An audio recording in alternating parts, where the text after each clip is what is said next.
lamang bulong ng aking isip ay huwag kang magtiwala. Sigaw ng puso mo'y huwag umasa sa maling akala. Hindi ko na kayang masaktan pa,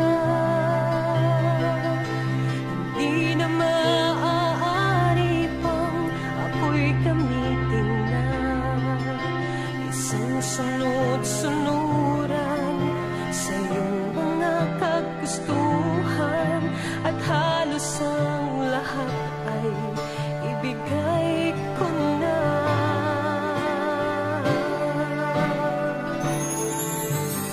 Hindi ko na mapapayagan pa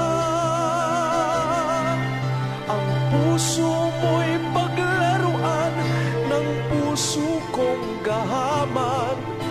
Ako'y iyong palayain at huwag mo nang